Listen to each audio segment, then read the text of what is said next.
Hello and welcome to another End User Talk podcast. I'm your hostess, Jamila, your Lady in Tech.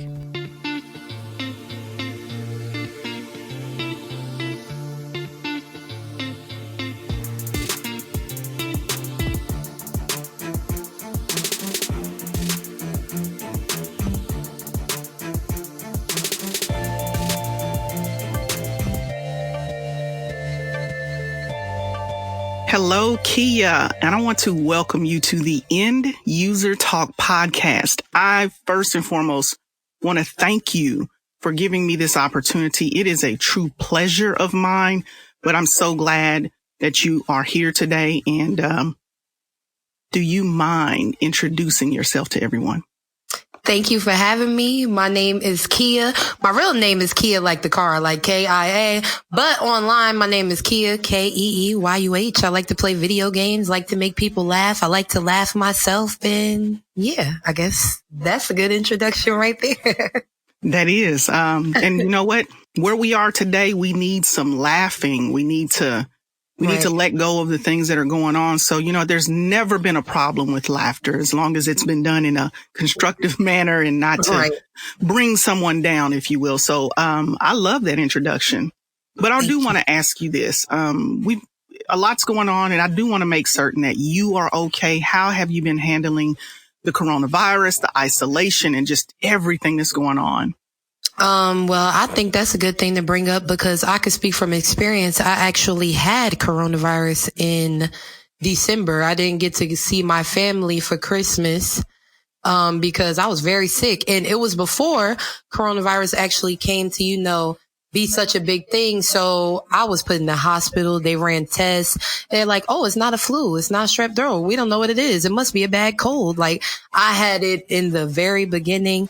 And that showed me I don't want it again. So when they said stay at home, I'm at home. That's it. Like, they think, and some people think too, like, oh, you had it once, you won't get it again. Like, no, I'm pretty sure you can get sick again. So handling quarantine has been pretty much a breeze for me because I work at home. I stay at home all the time anyway, like even when I lived in New Jersey. But now since I've been in my new house, I'm telling you, put my mask on, go to the grocery store and come right back home. Like, that's it. Like, I'm not interested in any of the crowds, germs, all of that, because it is very serious. And it sucks to see so many people taking it so light.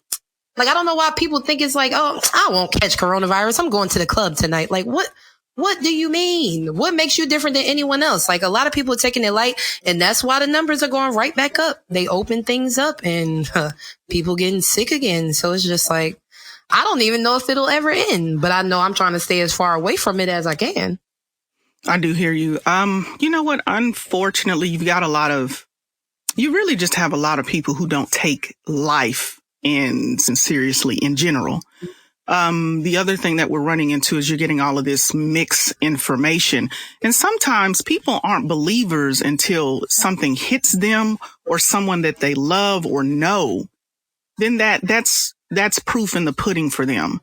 So unfortunately, we're dealing with a lot of conflict. We're dealing with a lot of just, people my grandmother used to say to me when I was younger, you don't believe fat meat is greasy. So it's just one of those situations where, unfortunately, we are going to see these cases rise everywhere. And I don't know if you've seen this or not, but China, they're on a second wave. So, if that's not enough for us to realize that this coronavirus is not playing, and you do not have to be old. You do not have to already have a pre-existing condition. Now, of course, those individuals are a little higher risk, but we had a young lady not too long ago, a couple of months back. She's a high school student. She died. She didn't have any pre-existing conditions. So we do need to, at some point, we have to take things seriously. But on a lighter note, how are you best known? That's pretty heavy. Girl, I didn't mean to get it that heavy in the beginning, but but it's real. It's heavy, but it's real. And people need to, that's like what we're saying. People don't get it. They don't. And then you've experienced it yourself. And if nothing else, Keeyuh, the importance of us talking today, and the importance of my podcast is to speak with people, because there are certain people who speak and have influence. They won't listen to anybody else. They won't listen to their mother, their father, their grandmother even, but they'll listen to somebody that they see on TV. And if what you and I do today, whatever it is that we discuss today, I believe you have much, a good influence and platform that somebody's going to listen and that they're going to believe. They may or may not have known that you had coronavirus before we knew what it was. Right. But now that they know, and you've impressed that, you know what, that's not fun. I don't need a round two to be a believer. So that is the whole intent of my podcast is, yes, I want to deal with a little bit of life. I want to deal with a little bit of experience. I want to deal with some fun topics. Right. The whole point is to speak with purpose, and you be motivated or encouraged when you leave the conversation. I leave, or the individuals that can hear this podcast, they leave with a little sense of empowerment, encouragement. I mean, you and I have been speaking with purpose. So that's my whole intent. We can't ignore life is going on around us, but we're going to do our best today. Right. For people who don't really know you, first and foremost, how do people know you in these streets?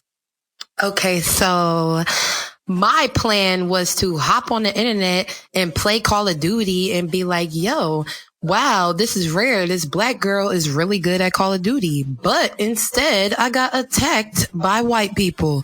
So I changed my direction and I started playing The Sims. Shout out to my friend, I Am Tunes on Twitch, Toon Man Games on YouTube.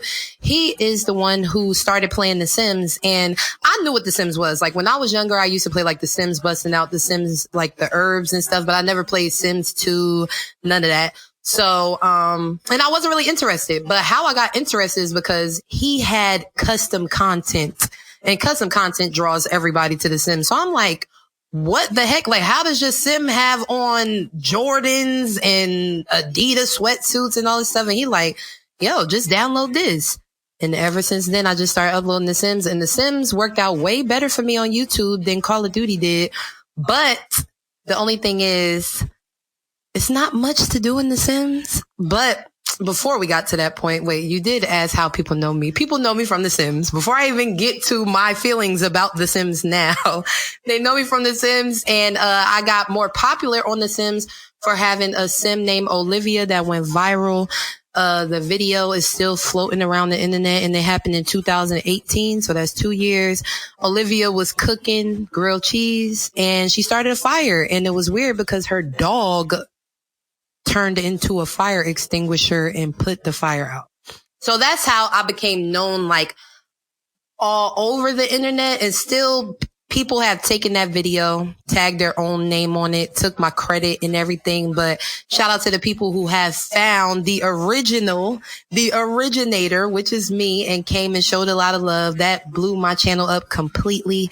So yeah, The Sims and Olivia the Sim is how I got a name for myself online.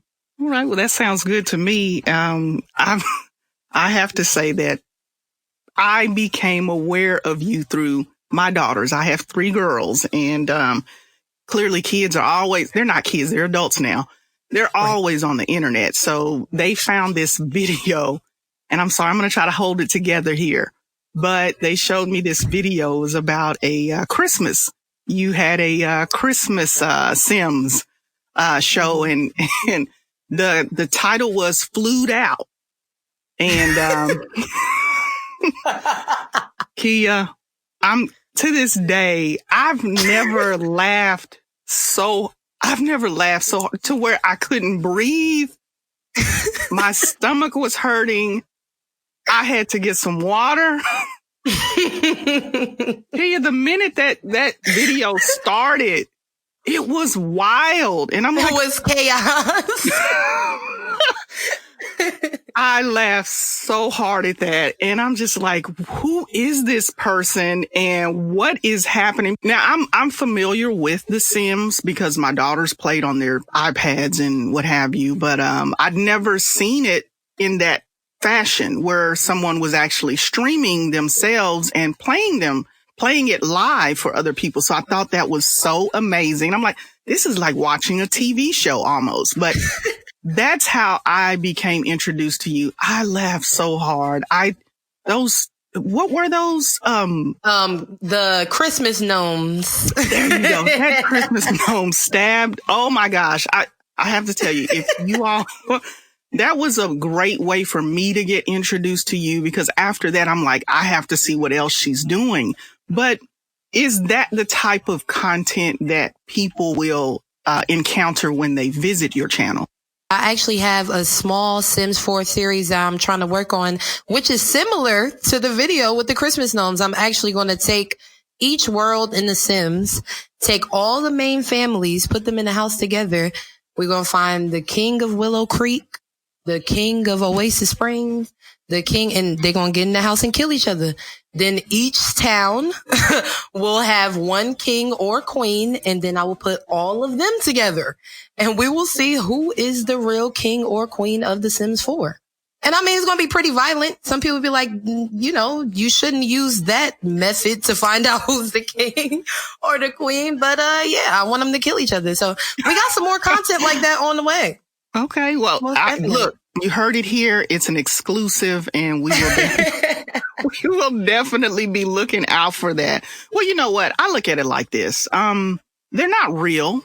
Right. And, you know, it's about being creative. It's about creating content that people are going to like. And in some occasions, we can't take life so seriously. And I think when you're playing a game, it's okay to test the waters. You know, and if you've got someone, parents, guardians, if you think something is too much for a child to encounter and they don't understand the difference, at that point, you need to limit what they're watching. It's not up to the content creator, the person that's streaming. Now, yes, they can say, hey, this is some content that may not be acceptable for a child or this age group, but it's up to parents and guardians to restrict and be aware of what their children are watching. That is definitely one thing I've always said from the beginning, because, you know, kids can be drawn to like animated characters, colorful thumbnails. Like, you know, I have Sims thumbnails. They can draw kids, but it's up to the parent. I always say it's up to the parent. If you're just throwing your kid in their room and shoving YouTube in their face, you don't know what they're watching. You have no clue what they're watching. And my channel is marked as not for kids. And they made YouTube Kids. And people never use YouTube Kids. Put your kids on YouTube Kids. Because before all of this, where parents were just handing phones to their kids, like little 3-year-olds got cell phones and stuff like that. Before that, YouTube had a lot worse content up there, and it was acceptable because it was a website for grown people. But now it's just flooded with kids because they have lazy parents that's like, take this tablet and go to your room, and the parents don't care. So that's why. And honestly, there might be somebody to say there's not a good way to think about it, but the way I am, I always think about it in my own way. I say this: if your kids is watching my content, I'm sorry, I'm not changing it. Like, I've even had comments on my YouTube like, I found my child watching this. This is inappropriate. Okay. Well, maybe you should have been watching your child the whole time, and then they would have never came across it. It's my content. I am 27 years old. I play video games. The Sims is not marked E for everyone. Last time I checked, it might be, but I definitely think Sims 2. No, actually, no, it's definitely not, because they have woohoo mods, all type of stuff. So I doubt it's E for everyone, but it's definitely up to the parent. So I don't plan to change my content. I'm just like, hey, there's a bunch of other people that play The Sims and have great family friendly content. So check them out. Well, thank you for that disclaimer. And I think that is very important that we do need to, as parents, make sure that our children are taking in age appropriate content. And as you stated, if you put a disclaimer up there, you are clearly letting the viewer know that, hey, this is adult content. Continue at your own risk at that point. Yep. Great. Now, let me ask you this. You mentioned custom content. Now, as a Black person who plays, whether you're male or female, you play The Sims. I've heard a lot of the complaints even come from my daughters that there are not a lot of options for skin tone, hairstyles, clothing that represent or even make a Sims character that is Black look good. So is that what the custom content purpose is? Yeah, custom content plays a huge role when it comes to things like that, because in The Sims 4, all of the Black skin tones look ashy. And I feel like regardless of what they say, it doesn't matter what they say. Come on now. You really telling me that you couldn't put a little bit of orange, a little bit of red, mix it in, make it a bit brighter? Like, no, you knew what you were doing. So I'm glad that we have content creators that took it upon themselves to make the game what they needed to be. Now, mind you, you should not have to do that. You pay this money out your pocket to play this game. Yeah, they could say, oh, well, just don't buy it whatever. But people get lured into this. They load this game up and see, wow, no representation at all. And then they have to go and spend hours creating content for a game that was created by someone else that could have did it in the first place. And that's why I always say, I wish these Black content creators will make their own game. Find somebody that's a game developer. And yes, that would be one of the hardest tasks ever, but any task can be complete. Find a game developer, see what it's about, and put your content into your own game. Stop. This game came out all the way in 2014, and the only thing that's keeping it alive is these content creators that barely get paid anything. Xmirror is the reason why our Sims have lotion. She actually took time and put skin tones in the game. Why do I have to take time out of my day to put something as simple as skin tones? Like that far from skin tones to clothes, all type of stuff. No representation. Like, of course, anybody could wear any style of clothing, but let's be real. The Black people got the swag. Y'all got no swag in that game at all. Like, it's just terrible. So that's why I said I was never interested, because I'd never seen custom content before. I'm like, yeah, I played it on, PlayStation, GameCube when I was a little kid, but you can't get, well, they didn't even have CC for those games, but it's just like now to see these people putting in so much work that I can have my Sim actually look like me, dress like me, not ashy, because that's a slap in the face, realistically. But like, why? We can't go into that, especially with all this race stuff going on now and all these companies coming to the front being outwardly racist. Sims 4, them ashy skin tones, I don't know. We got a little side eye about that. But content creators held it down and made sure that we had some representation in the game. So shout out to them 100%, because if it wasn't for them, I know I would not be able to play that game at all. You know what? You make a very good point. You're not the first gamer that I've actually interviewed on my podcast. I've interviewed several. Story Mode Bay. I've interviewed. Oh, I love her. Yeah, she's great. I love Story Mode Bay. Chelsea Bites here recently, and she actually mentioned you during her interview as some of the popular Black streamers out there. And the thing that has been a constant throughout this conversation is exactly what you're stating. Black people contribute to a lot. Our culture, Our culture is exploited so much. Yep. And we do not get the credit for it. So with that being said, this is why you see what you see in the games. They'll put a Black character in there, but there is no care, no concern put in how the design of that character looks, because they assume, and it's not really an assumption. They just put the character in there and say, hey, play with this. They don't care about representation. And one of the discussions that we have had, Kainonad, who is he actually is an developer. He's actually developed a few games himself, or tried to. And he's mentioned the same thing that you said. We need to create our own platforms. We need to develop our own games. The way they even do the hair. It's a slap in the face. Like, it's always like some short, tight, curly afro. Like, what? Why do you make it seem like, oh, yes, Becky over here, she'll have the long, luxurious golden locks. And then we're going to make this Black girl over here and give her this tight afro stuck to her head and some coils, and that's it. Like, that's really their go-to hairstyle, I think, for Black characters. Because even when they said, oh, we're going to add more representation, They added a curly afro and just made it a little bit fuller. Like, what is this? And every black person does not wear an afro or a afro puffs. You know, there's so much variation, so much depth to us. And every black person, there's not just one color. We have so many complex, our complexions range in a rainbow within itself. So yep. I'm with you, and I'm with everyone else that says we really and truly need to support one another. And there are black game developers out there. There are black artists. And as you just mentioned, there are the content creators out there. We really and truly need to look at our power. We need to look at our influence and our ability to support one another. And we need to create our own. Let me ask you this. Who are some of the content creators? I know you mentioned one, but who are some of the other content creators if others are looking to spice up their gameplay within The Sims? Okay, so for The Sims 4, I would say X Mirror Mirror, which I already mentioned. If you want some skin tones, she added maybe like 50 plus skin tones. Like you said, black people, we range from here to there. And she made sure she covered every skin tone. So if you need those X Mirror Mirror Melanin Pack, we got the nice lace front hairstyle. Shout out, Brandy Sims, Kiko Vanity, Kai Gross, Diverse King, Complex Sims.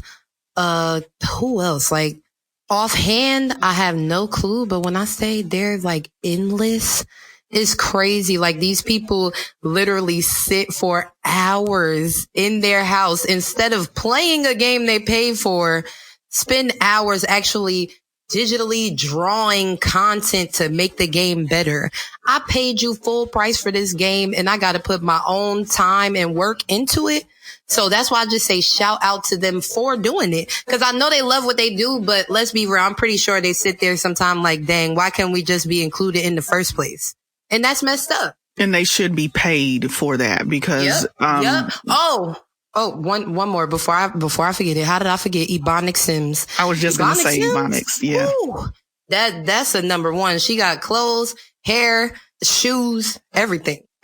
Yeah, I like Ebonic Sims. I hope to be able to interview her as well, in the future. But, with that being said, also you've got these, black content creators, and who better to represent us than us? We know what it's like to live in this skin.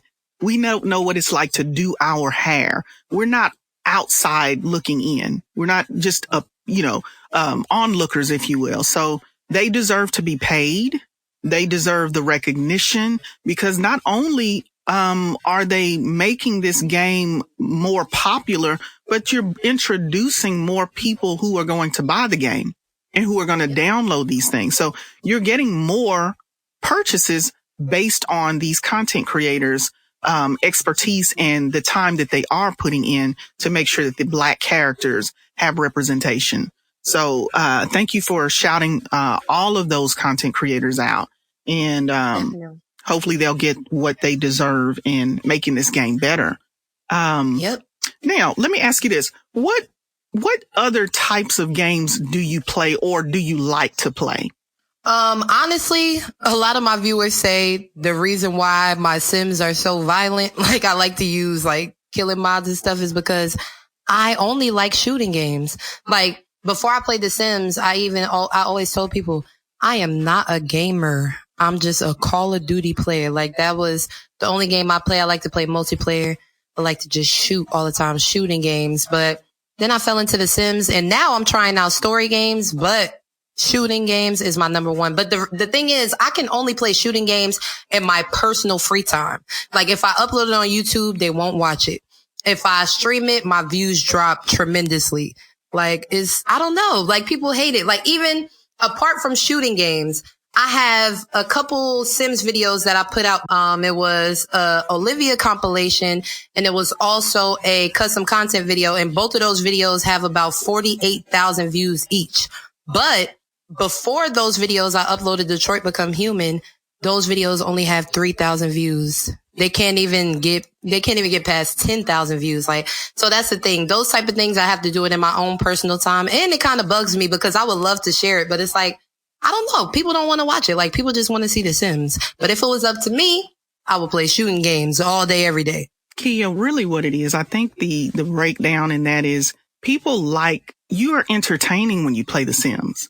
I mean, Right. When I tell you, when you're playing that game, you're adding life, you're adding a storyline, you're adding scenarios that normally would not take place in that game. So Right. I think you're kind of, what do they call it? They call it your, what does it happen when an actor is you're typecast, basically. I never heard that term. What is that? It's kind of like what happened with Steve Urkel on Family Matters, where he cannot play any other role but the Steve Urkel role. No one sees him in any other role other than that. That's all they see is Steve Urkel. So same thing happened with Carlton Alfonso Ribeiro on Fresh Prince. He said that role was a blessing and a curse, but no one wants because it keeps you in the box. There you go. So and I get where you're coming from. You have the ability to play other things. You don't want to just be, put in this box of just Sims only. But people, it's weird that, they don't want to see you be more developed than that. Right. So it is, I would love to see you play. I love Detroit Become Human. I love those types of games, the storyline games. What else? The Last of Us 2 just came out. I'd love to see you play that, I actually started Last of Us 2. Let me see. When did I start? Oh no, I actually started exactly when it came out. I started it, but I'm only on part 2. I didn't continue because over the weekend I had lost my voice, and I love to scream when I play, and I'm like, if I can't scream, why am I going to play? So I just skipped it. But I do plan to go back to it because I didn't like The Last of Us 1, but I do like The Last of Us 2 so far. Well, the graphics, I'm going to tell you something. They've upped their game with the graphics. The graphics are amazing. Yeah. And I'm a person, I do not like 8-bit games. I do not like that. I want the graphics, and that's why I really enjoyed Detroit Become Human. The Last of Us, I liked, what was the other one? There's so many of them, but I do enjoy those because, again, it allows you to role play and you determine what's going to happen. It just always keeps you on your toes. So I hope that you will get more views on games like that, more games that you'd like to introduce to your viewers. So hopefully people will give you a chance and give those games a chance as well. So hopefully that will change for you. Thanks. I hope so too. Definitely. Streamers are well-rounded. You got to give people a chance. Let me do something else. Let me show you all of my depths. You know what I'm saying? I'm talented. And now, speaking of, I have heard you sing on your stream. Is that something you're going to incorporate too? You're going to drop some albums or do something like that? Honestly, I just be singing for fun, but I don't know. Some people would be like, hey, that sounds good. But I honestly prefer, well, I can't say prefer. Well, yeah, I prefer rapping versus singing. Like, I can rap better than I can sing, but I won't do either because I feel like in my generation, everybody wants you to hear their mixtape. Like, I don't want to be like these people like, hey, listen to my mixtape. Hey, I dropped this song. Like, I don't know. It's just not my thing. It's not my thing. So I don't take either one serious at all. Cause it's like everybody wants to do that. Everybody wants to be a singer, a rapper, or they want to sell bundles and eyelashes. Like, okay, whatever. I don't want to do any of that. Well, look, you can't help your ability. And you know what? You don't have to drop a mixtape. You can stream it. So you ain't got to be like everybody else. So you definitely one up on the mixtape. But thank you. I definitely appreciate that. No problem. Hey, you know what? Why don't we, I need me some intro, outro. Maybe I'll get with you. Oh, no, seriously. We could talk about that. Let's do it. Let me ask you this, Keeyuh. Have you had, well, you did kind of allude to this in the beginning with playing one of the games and you were attacked by white streamers. But do you think that what you're experiencing or the difficulty with trying to keep a presence whether it be on YouTube or Twitch? Do you get more backlash because you're a Black woman? No, I think it could be tied to that because the most backlash I get is, why are you so loud?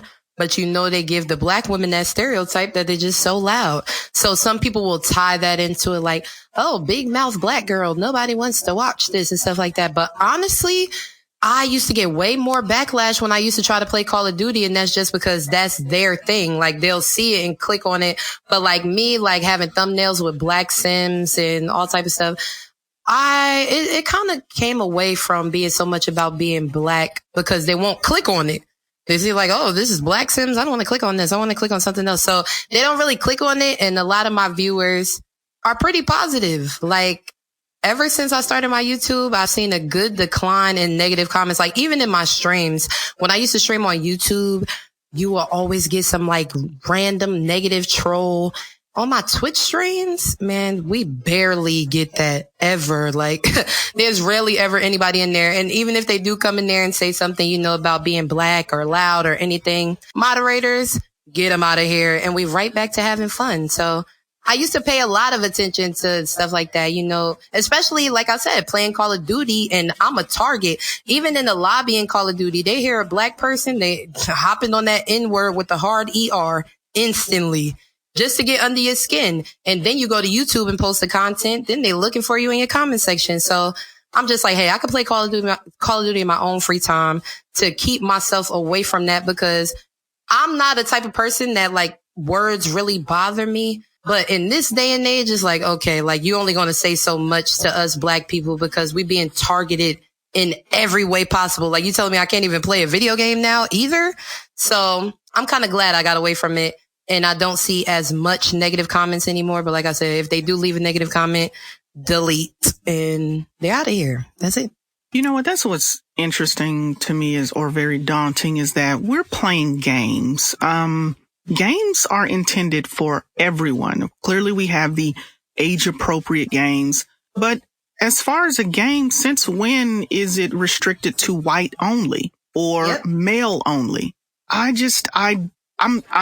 not a gamer personally, but I do enjoy watching games.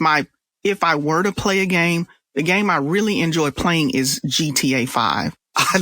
I'm actually kind of like you. I have a little violent stream. No, wait, but something, since you brought up GTA 5, I'm not sure if it's very dated, but how I really started on YouTube, I told you about how I started on my YouTube, but how I got to know that you could upload on YouTube is RNG Nation on YouTube. RNG Nation on YouTube was the original. I don't care what anybody says. Like, all these people play GTA 5, role play, all of this stuff. Before there were actual role play lobbies, RNG Nation, me and my friends would go into private lobbies and literally make stories and post them on YouTube. Like, you riding in the car, pull up on your homie. Yo, he was talking crazy. We going over here. We're going to go shoot, like, real life stories on GTA 5. So if you ever got free time, you might want to look at that since you like GTA, because it is really, really good. Actually, what I'm going to do after this, I'll link you like at least 2 or 3 good episodes, like my favorite ones, and you could check them out. Back then, my voice was like high pitched because I used to change my voice because people used to say I sound like a boy that's in puberty. So I used to try to sound more like a girl, but now I don't care about any of that. But still, I think you would enjoy it since you like GTA. I will. I like to get in there. I'm terrible at shooting, but I can sure enough drive a car. I'm a great getaway driver. I be crashing. I can't drive at all on games like that, like Saints Row, GTA. Oh man, crashing all over the place. I hate it. I'm going to have to get my shooting game together, but, cause I would like to maybe, do a little bit more robbing and then jumping in my car. I get killed every single time. But, you know what? I noticed I did follow you on Twitter at one point. What happened to your Twitter? You're not there anymore. Oh, man, that's another thing that makes me feel like I'm just a target. Now, my Twitter account I had since 2009, I think. So that was 10 years. And in the 10th year, a girl tweeted, there's actually a full video about this on my YouTube. A girl tweeted and she said, today, my boyfriend is going to buy a car. He saved $5,000. And what he doesn't know is that I'm going to match his $5,000 and let him pick whatever he wants off the lot. And I'm like, that's cool. But the way Twitter goes, women are so hurt that they telling her, girl, you stupid. I would never. Are you crazy? Blah, blah. So I replied, and it's not like I'm replying like them. My reply literally says, girl, F what these hoes talk about. Do what you do. If that's your man, that's it. Like, good for y'all. Twitter permanently suspended my account for that. Because I said, good for you and your man that y'all getting a new car. That's what's up. And don't worry about other people. I was like, huh? And that's the thing. Like, they can never say, oh, no, that's not the reason. Because they send you the exact tweet in the email. When they say your Twitter account has been suspended, they send you the tweet. That's the reason. I'm like, whoa, this is an encouraging tweet to a fellow black woman that is getting torn down on Twitter. And I got permanently suspended. And then it's so crazy. I let it go. I didn't even care. I was like, whatever. The president says if they loot, we shoot. Twitter deleted his comment. It deleted his tweet and said it was a violation and then put it back. I don't care if it's the president. What the heck? The president said that and y'all knew it was wrong, so y'all deleted it. Why did you put it back? My tweet wasn't wrong at all, and I'm gone forever. I agree. He said something like that and you deleted it knowing it was wrong, but then you put it back. That's double crazy. Standards. Always a double standard. Exactly. Well, so I don't mess with Twitter at all. Well, I don't blame you. They definitely don't deserve you on there. And if that's if this is how the game is going to be played, then I will find other routes to communicate with my people, whoever they are. You know what? Yep.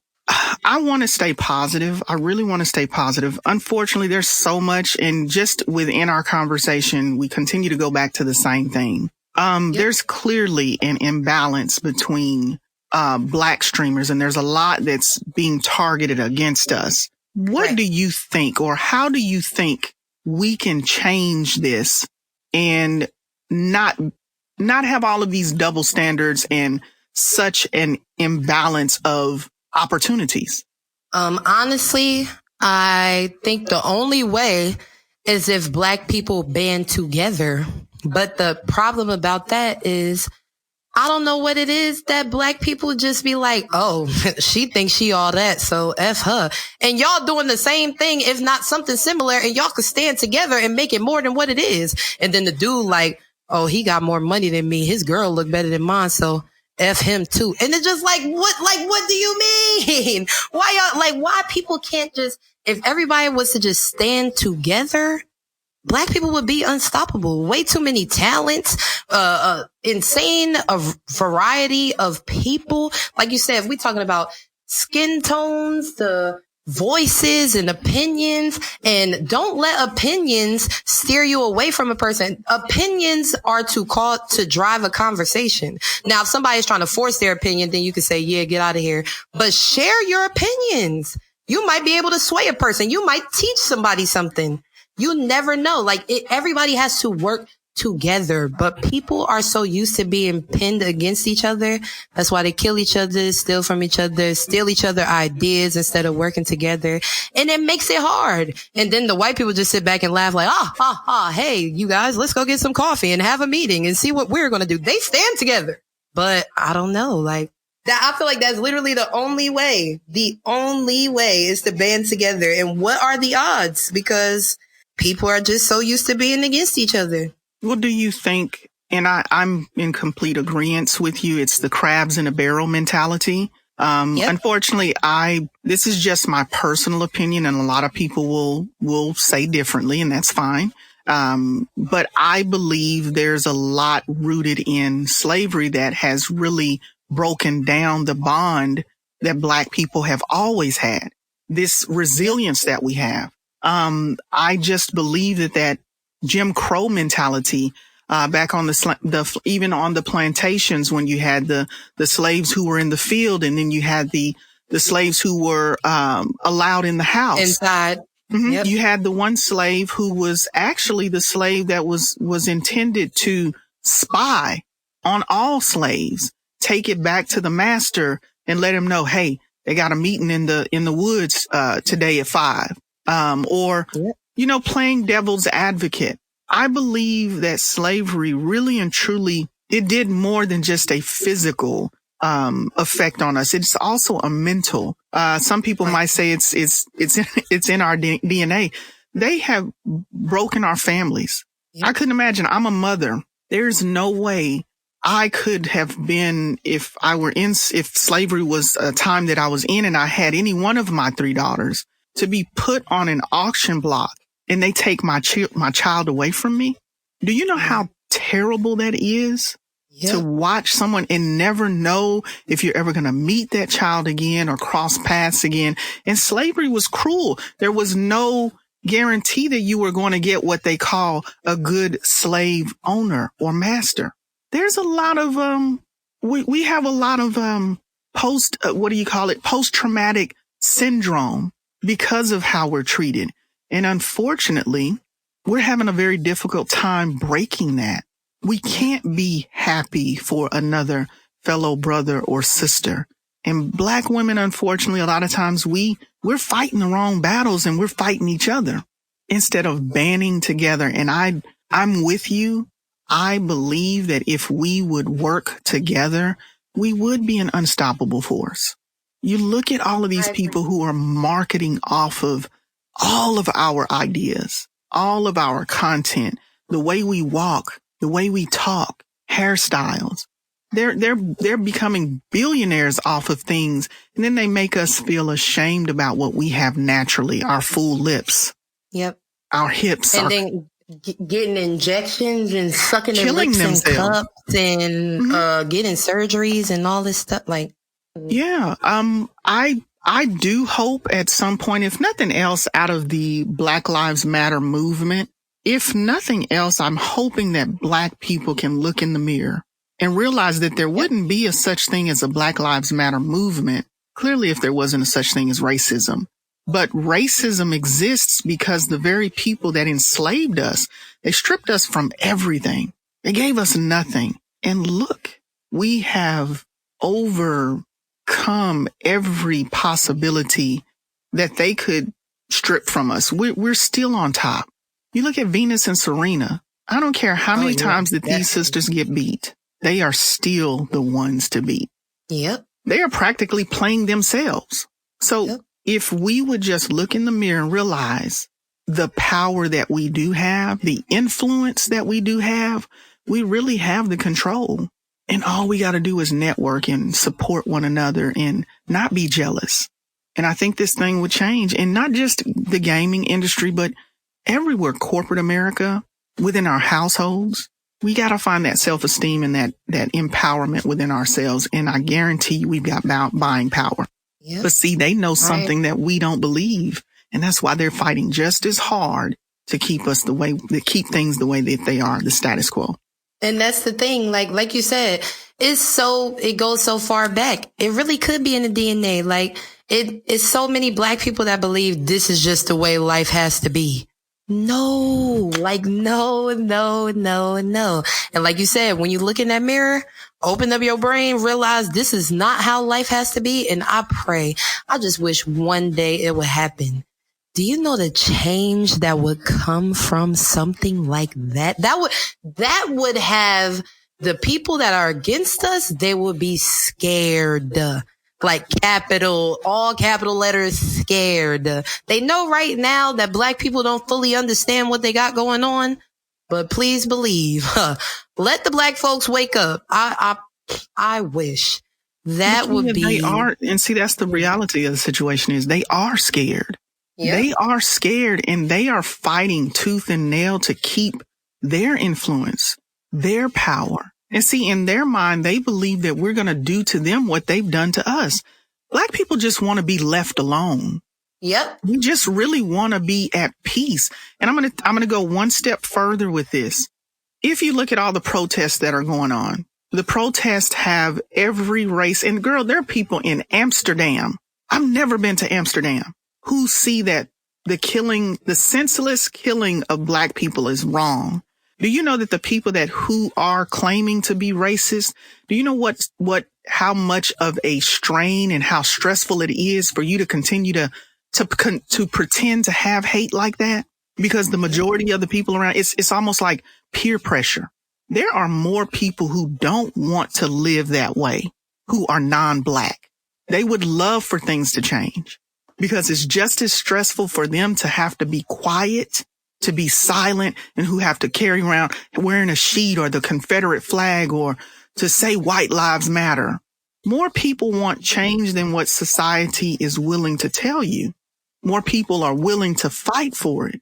But because if you're only one or two people in your little group, you don't want to be beat down. It's kind of like how you said, like, you have the people that are racist and the people don't want to do it. But it's like, okay, like, I'm a part of this group, so I don't want to be counted out. It really reminds me of something so petty, like a group of girls in high school smoking cigarettes in the bathroom, and you don't want to do it, but you don't want them to be like, oh, look at you, like point you out of everybody. So you just do it. So it's like these white people, they know it's wrong. They know damn well it's wrong. But hey, my friends, they said F black people, so F black people. Like, no, you gonna have to stand against your people so they really get the point. Like I said, share opinions. Their opinion might be F black people. You could try to sway them and get them to understand this ain't that. We ain't living in them days no more. I don't care what your grandmother, grandfather, aunt, uncle told you. This ain't that no more at all. And it's just so frustrating that people, all of this is playing out on TV. If you never watch news a day in your life, but I mean, you're connected with social media in so many different various ways through podcasts. You've got YouTube, you've got Twitch, you've got, there's just the internet. There's so much, and there's no reason for people to not be aware. But the primary thing is it is easier for people to watch us take the brunt of this abuse. And it really would be in the best interest of the people who are also non-white watching us be abused.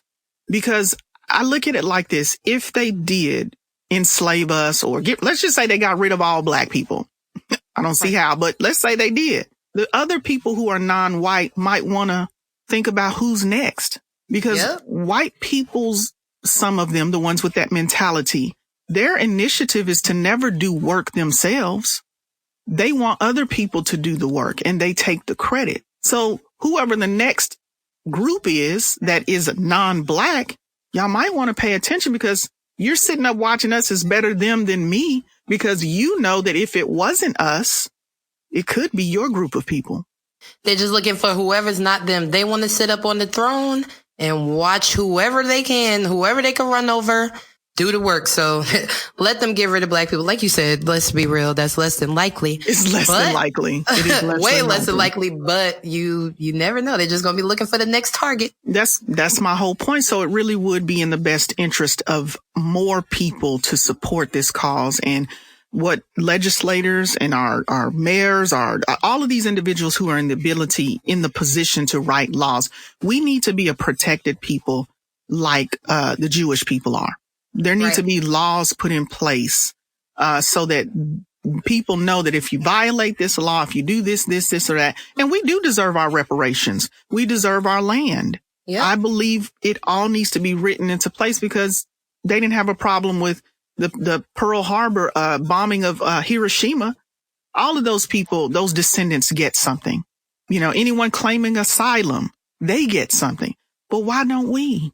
I've gotten a little too deep, and I didn't intend on doing that. No, but listen, this just reminds me of when I'm sitting in my room and my sister called me from New Jersey.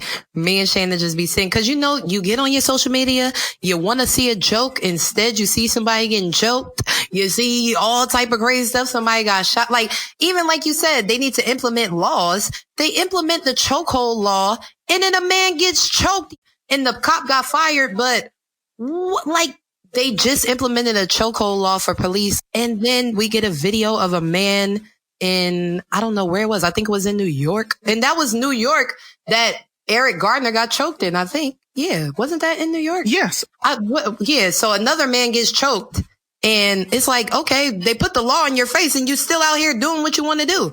So yeah, implement laws, but are they even going to follow those? It's just the problem is behavioral. It's all been behaviors. The fact of the matter is the police, and it's coming out that the police were actually instituted to catch slaves.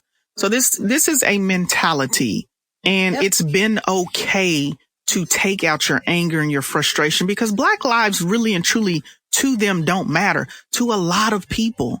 Yeah. And you watch these videos and you see how they restrain themselves when it comes to a white person. And then when it comes to a Black person, they're immediately aggressive. They shoot. There's no warning shot. There's no, no warning to let them know that, hey, this is the police. They just unload. They skip the taser and the nightstick. There you go. First of all, the nightstick is first. First of all, actually, forget all the weapons. The first thing is you talk to them. Hey, they don't comply. Okay, we might have to move this to an arrest. Y'all just move it straight to shoot them in the face right now. That's it. Like, what happened to the nightstick, the taser? Sometimes people be fully handcuffed and you still kill them. Like, I don't get that. But that's the whole point. It's a mentality. They've allowed, it's just like a child. If you allow a child to just do whatever he or she wants, and then you let them do it for 5 years, from birth to 5 years, now you want to try to implement boundaries and rules. That kid is not going to follow those rules immediately. It's going to take a little bit because you've allowed them 5 years of doing whatever they want to do. So they're going to have to go through a transitional period before this thing means something, before no means no, or stop means stop. So yeah, you can implement laws, but it's putting it in practice. That's what they're going to have to do next. I'm so sorry. I feel very passionate about this. It's like I agree. I feel like we all should feel passionate. Too many people just like, oh, whatever. That's why I said they feel like this is just how it's going to be. Like, we're below. Like, no, F that. I feel extremely passionate about it too. People really going to have to stand up and stand together. That's the only answer, period. There's nothing else to it. Like, yeah, of course, there's more to it as far as how much it will take. But like I said, imagine Black people really stood together, like with all the protests and everything. Like we both said this, they are scared. They're running over peaceful protesters because you don't want people to start standing up for what they believe and going against you.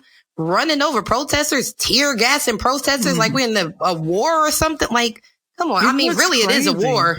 Man, it looks so wild. You're looking at the TV and I don't have panic attacks or anything like that, thankfully.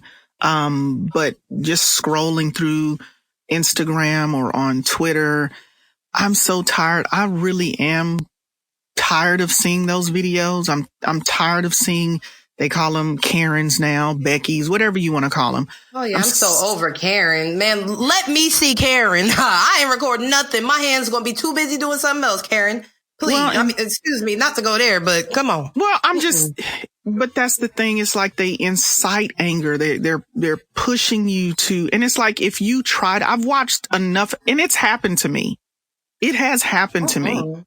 And it's like, you know what? I'm here minding my business. I'm not doing anything. Matter of fact, I'm not even interacting with you.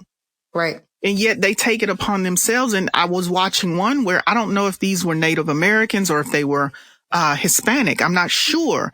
They're at the register checking out of the gas station, the convenience store. I know what you're talking about. You know what see, the thing is they push you and they push you until you're backed into a corner. She put her hands on her. Yep. Everybody's not going to just tell you don't put your hands on. Some people are going to swat you. You're going to get that fist in your face. And she got that. And then what did she try to do? Try to make herself the victim. There you go. Yep. They do that that has happened to me, Keeyuh. That's sad. It has happened to me. And it's such a surreal moment because you're almost like, am I being punked? Is this real? How am I supposed to react? And then there's another situation where you're afraid to protect yourself because you know that if she calls the police, they're going to say that you were the aggressor. Yeah, they're way more in favor of Karen than they are of you. And Karen knows that. And that's why she does what she does, because Karen can scream and she can cry. And because I'm a black woman, she's a white woman, and these are white police officers. They're going to take her side, and I'm going to be the one that's the next Sandra Bland. That's true. Or Breonna Taylor. That's true.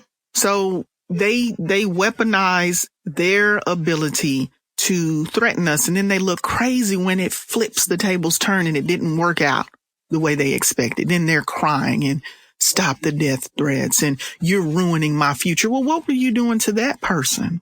Yeah. The exact same thing. So I'm going to stop here because I can talk on and on for that, and I don't want to do that. This is about you. But what I want to say to you, Keeyuh, you have a lot of followers on Twitch and on Twitter. Do you consider yourself famous? No, 100% no. Honestly, in my everyday life, I don't like to, like, I buy, it's so funny. Like, my boyfriend says, like, you buy all these clothes and stuff and you never wear it. Like, in my everyday life, I like to go outside shorts and a plain t-shirt. I don't want you to see me, speak to me. Like, sometimes my viewers, ever since I moved to Alabama, I had like 2 or 3 people. They're like, I saw you at Walmart, blah, blah, blah. And I'm like, yeah, and I'm pretty sure I just look just as regular as anybody else. But it's crazy. They've also said, I was scared to speak to you. Like, what? Like, I'm just a regular person. Like, my boyfriend jokes, he's like, babe, you're famous. I'm not famous. I'm just a random person playing a video game, and these people just came to see it. Like, I don't know. I just feel like, I don't know. That's why I never call my viewers or followers, I never say like fans. Like, fans are like for celebrities. And even with celebrities, fans and stans, I don't believe in that. Celebrity is just like you. They just got lucky and got popular from something. So that's why I always say, like, my viewers is just my friends. I treat them like my friends. Like, it don't matter if you're a new viewer, old viewer. I might talk shit to you. Excuse my language. Might talk trash to you, anything like that. But in a friendly way. I like it. I like to make it more like a family vibe. Like, don't think of me like, oh my God, wow, she's so popular and cool. Like, nah, we just here to kick it. I just want to chill with you guys. That's it. Okay. When someone, let's just say someone did approach you and they tell you about how they found your stream and how you may have impacted their lives in some way, how does that make you feel? I actually feel very happy about it because at first, like I said, like, I was just playing the video games. My friends showed me, RNG Nation, they showed me, you know, you could put gaming on YouTube. So it's just about sharing my content. But then I get those messages where people are like, you know, like, I was going through this. Like, I've even had messages as far as like, one of my viewers was in the hospital for a suicide attempt, and she was crying for like the whole week. The nurses was like, this girl will not stop crying. And you know, when you have a suicide attempt, they take your belongings. So she didn't have like her phone, anything. So at the end of the week, they gave her a phone back. And she said, the first thing I did was go to YouTube and you had some videos. And she said, I was laughing so hard that the nurses came in and they thought I was still crying. And that was the first time I laughed since I was there. And that was like very deep to me because it's like, dang, like me sitting in my house, I'm just thinking like, yo, I'm just about to play the game, have fun, that's it. And then another person is sitting there going through one of the wildest things you could ever think. And you are the reason they could smile. Like, that's a lot for me. I appreciate that a lot. And honestly, that's what helped me come to a more positive place. Cause I used to be a crybaby, depressed, all that type of stuff. Like when I was like 18, 19, 20. And then, I met my friends RNG Nation when I was like 21. And I just started, you know, investing my time in other things. Like, make some YouTube videos and, you know, make people laugh. And I honestly grew more into joking because I used to have more attitude problem, like, get out my face, ill, I don't want to talk to you. If I don't know you, that's how I used to be. A lot of people don't even believe that because now I'm just so cool with everybody. But it's just like, I don't know. It just helped me grow to see that I was helping other people just by being myself. Well, that's wonderful. And I, you know, that's interesting how people can look at you and you just think I'm just me. And you have definitely been able to be a shining light for someone or help someone over or out of a, bad place in their life. I do have to say this much. My oldest daughter is in the Air Force and, she went through a period of where she was having a really tough time transitioning. First time away from home on her own. And she told me that she said, you know what? I was going through a really tough time. And she said, I just picked up YouTube one day and I looked up Keeyuh and she said I was watching her videos and she just said I laughed and that really kind of helped me get through a lot of the low points in my life. So I know that what you're saying is definitely true because I have a testament with my own daughter who experienced that. And I'm grateful to you for it because people sometimes you don't know how to speak or talk and express what it is that you're going through.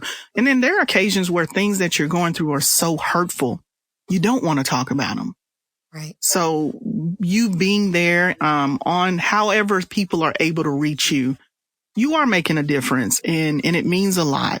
So again, I thank you for being there for my child and anyone else who has been impacted positively by what you do and how you do it. So thank you.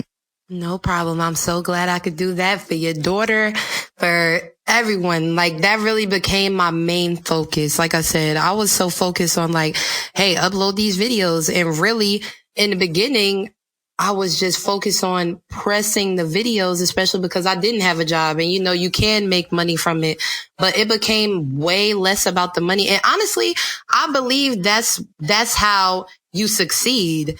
Not let go of what you think the purpose is, because I thought it was just like upload these videos, play the game and make some money, but find if there's more purpose in it. And that's what I found. There was way more purpose to see so many people say, y'all was just crying and you just uploaded this video, or my boyfriend just broke up with me and you just went live on Twitch. Thank you. Like small things, like anything, like my mom made me mad and now I'm watching. Like I get that all the time.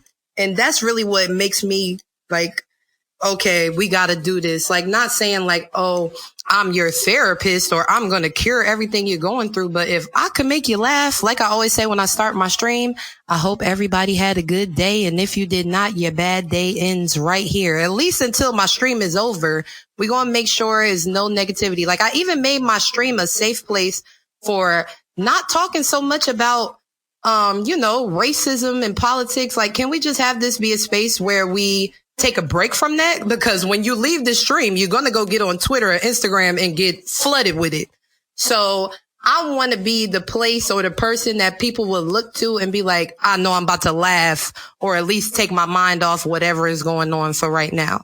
So that's more my purpose now. So to know, like I said, your daughter and all the people who send me messages, that keeps me on top of my game. And I appreciate it. Just how you said, thank you. Thank you.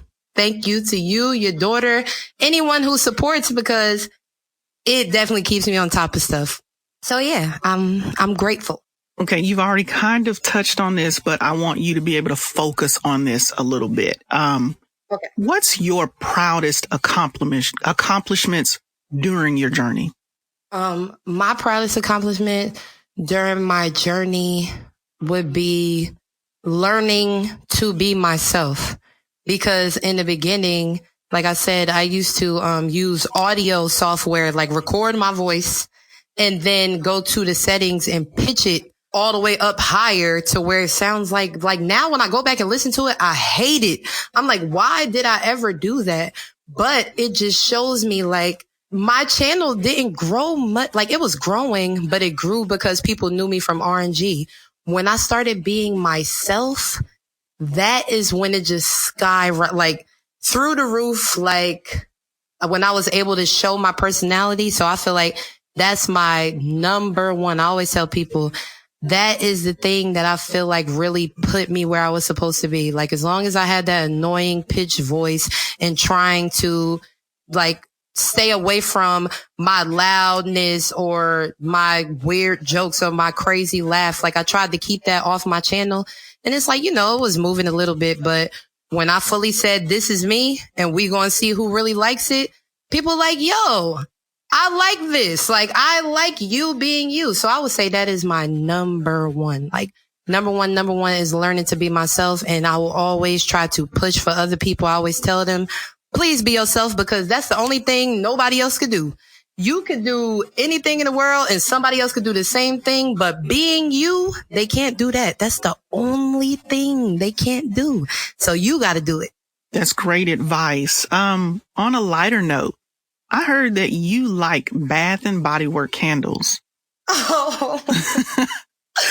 Oh. What are your top picks or fragrances? Oh my goodness. Wait, before we even go into that, I'm crying right now because me and Bath and Body Works actually broke up recently. Like I will never ever. Oh, because for years, like I've literally been Bath and Body Works queen probably since I was like, I don't know. I used to work in a mall at Macy's, and that was when I really got into it. So I would say maybe when I was like 19 or 20, but since then, so imagine from being 19 or 20 to now, I'm 27. Every year in December and in June, they have semi-annual sale. So everything is 50 to 70% off. And that's like the time where you just give them all your money. And I've been doing that for years. So last year, right before I moved here, I wanted to get some candles shipped to my boyfriend so he could have them for when we get into the house. So I went online and a lot of stuff was sold out. So I'm like, whatever, I'm still going to go in the store and get some. I went in the store. The lady at the door had the nerve to say, these candles are not a part of the sale anymore. So I'm like, what? So I didn't end up getting candles. Now, mind you, I just thought maybe that was like, I don't know, like something went on. So that was in December. Now it's semi-annual sale right now. So I should have like 20 candles right now. Do you know the candles are not a part of the sale anymore? Like the candles are $25 permanently? Like, no. You telling me every year I get to spend like $12 to $14 on candles, but now you still want me to pay full price? And it's like, you could blame it on the pandemic, but you did the same thing in December. So they're changing up. They're trying to get the money out of folks. So Man, I didn't know that. Yeah, like their Instagram is trashed with comments because people that are buyers like me, like faithful buyers, like take all my money, Bath and Body Works. People are in the comments like, yo, do you really call this a sale? Like what happened? Because they completely changed. So yeah, me and Bath and Body Works broke up. Another exclusive. I gave you exclusive on The Sims, but this is very exclusive because this is something that people will not know unless they see this podcast or until I do it. But since Bath and Body Works, has changed their candle policy, I'm actually working on making my own candles because I am a candle queen. So, I'm going to start making them for myself. And if they come out right, I will sell them. All right. Well, I'm going to be getting me one. I want that Keeyuh. that Keeyuh scent. Yes. I don't know what type of scents. I don't know what I want to do, but me and my boyfriend have really been brainstorming because he knows how much I love Bath and Body Works and I'm not able to get those candles anymore. So I've even looked up YouTube videos like how to make a Bath and Body Works candle, and they got them too. They actually have really good tutorials up there.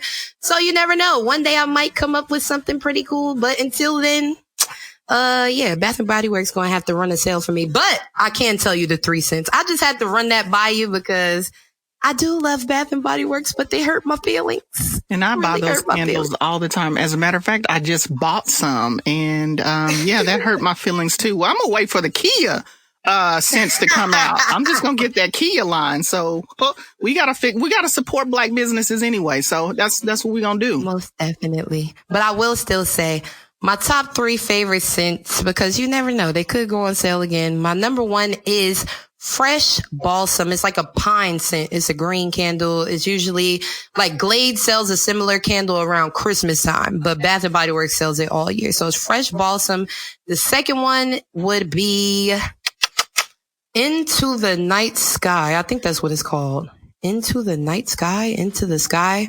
It's like a musk scent, but it's not a manly scent. Like they have something called mahogany teakwood, which is like more a manly scent, but the Into the Night Sky is more like it has like a berry scent on top of it. That one is really good. And then I would say number 3, I don't know. I think it's called Citrus Snowflake, but that's a Christmas candle, wintertime Christmas candle, but it's like a Christmassy vibe, but citrus on top. I don't know, but those are my favorite candles. Some people like, cinnamon, pumpkin, stuff like that. I can't. Oh my goodness. Blueberry. I can't. Apple. I can't. But I like citrus scents. I like pine scents. And I like stuff that smells like, like laundry and stuff like that. Yeah, those are good ones. Okay. That's not too bad. All right. Okay. So we're going to wind down now. So what does Keeyuh do in her free time? In my free time, I like to watch YouTube. I don't watch TV at all, but lately YouTube doesn't have a lot of good content. I think all the content creators are just kind of giving up because it's like, there's not really anything good to watch up there. But I do watch YouTube, and also I like to hang out with my boyfriend. Sometime, like every other week, we have my boyfriend's daughter, so we do like random stuff, like play board games, especially being quarantined. Like we play Monopoly, play Uno. We might be like drawing, cooking, things like that. Like a lot of in-house stuff. That's what I like to do. And of course, play shooting games. I could play Call of Duty for hours and hours and hours and hours. Those are the things I like to do. And I'm trying to pick up a new hobby. I'm very scared of bugs, so I don't like to go outside. But we cut down some trees in our front yard of our new house, and we want to put some flowers, like make a garden in front of our house. So that will be something I'll be doing in my free time very soon. And yeah. Now you mentioned the and I do want to congratulations on your new home and your new location. I hope everything is working out there. So I noticed you mentioned cooking. So I have seen you do a few dishes live on stream. Do you think you'll share your green thumb with the audience as well? I actually was thinking about that. I told my boyfriend I might just start bringing, if I don't bring my camera, because the camera I thought it was going to be good. I got it from Amazon, but the quality is not what I want it to be. So we actually use it to make home videos, because when I was a kid, we used to make home videos, but nowadays people just keep everything in their phones. But it's like, if your phone is gone, what are you going to do? So we actually make home videos with that camera. So I might use it to still just record. I might share it, or just like I do my cooking on stream. I told my boyfriend I could bring the iPhone outside and sit outside. People would still come through, hang out in the chat, and just get to see a different side, not just kids sitting playing the game. Or even when I'm just chatting or watching Paternity Court on my Twitch, I'm sitting in my office. Like, I want people to see me like somewhere else doing something else. So I would love to share that. I've never did anything with the garden in my life, but it's learning a new hobby, and I would definitely like to share it. Well, as a homeowner, there's a whole lot of stuff that you will, a lot of new challenges, and like you said, they can always turn into hobbies as well. Keeyuh, right. I do want to say this to you first and foremost before we end here. Again, I'm very grateful and appreciative to you for taking time out of your busy schedule, one, to speak with me today. I did not intend to go as deep as I did, but I appreciate you for allowing that conversation as well. I do think it's important for people to see the people that they see on the internet, get to see a little behind the scenes every now and then, and get to see, where their head's at. So I do appreciate the conversation as well. But what I do want to say is, for anyone who has the opportunity to listen to our discussion today, and you may have learned some things about Keeyuh today, and then again, it may be just some things that you already knew. What I do want to impress upon people is the people that we watch on stream, they are people. Yes, we may go to them and they entertain us. They may encourage us. They may give us a little break from the norms of our lives, whether they're stressful or we might be living an okay life. But what we don't want to do is put too much stress and pressure on these individuals, because they're giving us an opportunity to take a break, and they're sharing a part of themselves with us. But what we do need to keep in mind is that they have good days. They have bad days. And some days they don't feel like being an inspiration to others. So what I'd like to say is, just remember that people like Keeyuh and our other favorite streamers, they're people. They're human. It's okay to give a little bit, not always take, and not have such high expectations for these individuals, because they have a life and they have feelings. Things happen to them. just as the same. So it's okay every once in a while and to send them a, hey, I hope you're doing okay. Right. Do you need something? Or you make my day, but I want to make your day. So I want to make sure that people do remember that, because, you know, we have a tendency to take out the human element because we're looking at you on a screen and people put you on a pedestal, or they expect for you to have a certain standard. And then if you don't, you fall off of a pedestal. But that's not a pedestal you put yourself on. That's a pedestal we, the viewer, put you on. So I just want to, you know, again, just let people know that they're human. They're not advocates. They're not, you know, Yep. They're human. They feel things. So I hope you remember that. And at this point, Keeyuh, do you have anyone that you want to shout out? I use this opportunity for you to send shout outs or thank yous or encouragement, whatever it is you want to do. This is your time and this is your opportunity. I would like to say, number one, shout out to you. Thank you so much. This was a long time coming, but we finally got to do it. I enjoyed the conversation, and I feel like it was perfect timing because, like you said, you feel like you went too deep into the conversation, but it's all about what's going on right now. So I was perfectly fine with it. Perfectly fine. That's something that needs to be spoken on anywhere. As long as somebody received the message, someone might have took something from it. Hopefully they took something from it. So thank you very much. Shout out to you. I definitely enjoyed this conversation. I would like to say shout out to my family, because I hope that they get to listen to this. Shout out to my boyfriend, my sister, and my homie 2 Man Games, because those are like my 3 main, like when it comes to Twitch, if anyone was to visit my Twitch, even at the bottom of my Twitch recommends those 3 people. Those are my day ones. Also my brother Haji too. They also stream. So shout out to them, and shout out to Vibe Tribe, Hula Gang. Shout out to everybody that copped the merch because it's real delicious. And yeah. And the only thing I can really say encouraging is, once again, I got to repeat what I said. Please be yourself, because you're the only person on the whole, like this entire, in the whole universe, not even on this planet, in the whole universe, because I believe there's life somewhere else, but wherever they at, they still can't be you. So please go ahead and be you. That's the best thing you could do, because nobody else can. And yeah, thanks for this opportunity once again. All right, Keeyuh, you got some merch, and I meant to mention that. But I do want you to let people know, those who are not already aware of you, one, where can they find you, follow you, subscribe, whatever, and where can they buy your merch? Okay, so you can find me on Twitch and YouTube. My name is Keeyuh, Keeyuh. You can find me on Instagram. My name is Keeyuh, but it has a dot in there, so it's KEEY.UH. And that's it. I don't have Twitter anymore. They banned me. And I actually just released some merch on Stream Elements. So if you go to my Twitch, there's actually a link to my merch. You could check it out, because the merch is actually for my Twitch channel. So yeah, all of that is pretty much on Twitch for the most part, because Twitch is just my go-to place. I picked Twitch over YouTube, honestly. So if you really want to find me, go to Twitch. I got a lot of content on YouTube. It is pretty dated. I do have recent content, but I'm always on Twitch. So yeah, check out my Twitch channel. Keeyuh, thank you so much again. It has been a pleasure. I've enjoyed all of our discussions. You are a very inspirational young woman. Again, people they're benefited by having you entertain them, encourage them. I've watched your streams a number of times, and you say some very important things, some very encouraging things, some very inspirational things. So you continue to be you.